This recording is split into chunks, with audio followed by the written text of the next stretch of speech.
There's this really simple story about a broken pencil, but it holds a surprisingly deep lesson about failure, about strength, and, well, about how we manage to put ourselves back together again. But before we get to the pencil, let me ask you something. Have you ever felt that just crushing weight of failure? That feeling when you've poured everything you have into something only to come up short? Just kind of keep that feeling in mind, because that's exactly where our story begins. So, our story opens in a place a lot of us know all too well, a moment of quiet personal despair. I want you to picture this: a quiet, dimly lit room, probably late at night. There's a young boy sitting at his desk, but he's not really studying. He's just staring at a notebook that's basically mocking him. Every single page is a monument to his failures, just filled with crossed out answers and the ghosts of all his effort. The silence in the room is heavy, but you can tell his heart is even heavier. A single tear falls, and it smudges the ink on the page. He whispers just 3 words, and they might be the heaviest words of all: I am tired. It's not just sleepy tired, it's that deep, soul-level exhaustion, that feeling that the whole world is moving on and you've been left behind.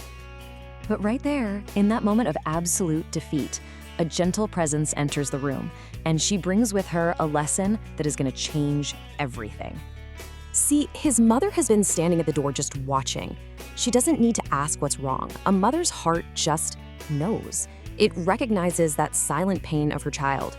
So without a single word of judgment or any questions, she simply walks in. And what she does is simple, almost a little mysterious. She sits down right next to him and gently places something in his hand. It's not a cookie, it's not a new toy, it's just an old, kind of chipped pencil. The boy looks at it, and he's totally confused. I mean, what could this possibly mean? And this is where the real lesson begins. The mother doesn't offer any empty advice or lectures. Instead, she tells him a story, the story of the pencil. She looks at him with this soft smile and asks a really strange question. She says, "Do you know this pencil also feels pain?" The boy is completely taken aback. A pencil? Feeling pain? It's such a weird question, but it's designed to pull his focus completely away from his own suffering and onto this small, broken object. Then, she explains, think about it. Every single time the pencil makes a mistake, what do? We sharpen it. So to correct its path, it has to endure the pain of being whittled down, of having parts of itself literally scraped away just to become useful again. And it's not just about the mistakes, she keeps going. With every word it writes, every beautiful drawing it creates, it gives a piece of itself away to the page. It's fulfilling its purpose, but in doing so, it gets shorter and smaller. It's literally consumed by the very act of its own creation. And then, what always happens. After all that sharpening, after giving so much of itself away, one day, under just a little too much pressure, it breaks. It just snaps. A sudden, complete failure. She shows him the 2 broken pieces, but her face isn't one of disappointment. But look, she says, even though the outside is broken, the most important part, the lead inside, it's still whole. It's still alive. It can still write something new.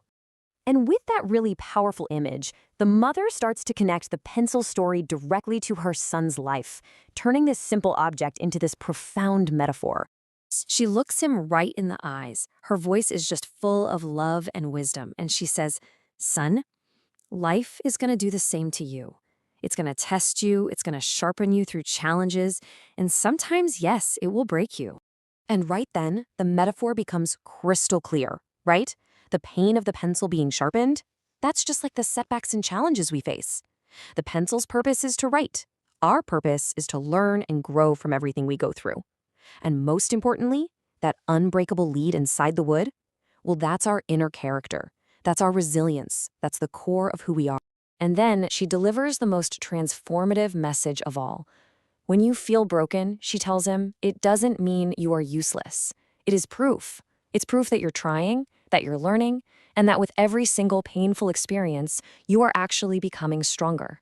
So what does it actually mean to be broken? Well, the story's final moments reveal a really beautiful and empowering answer.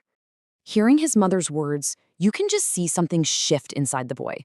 This metaphor isn't just a story anymore, it's a whole new way of seeing himself.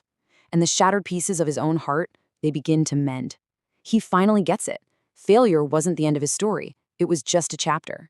He wipes his tears away, and then he does something pretty incredible.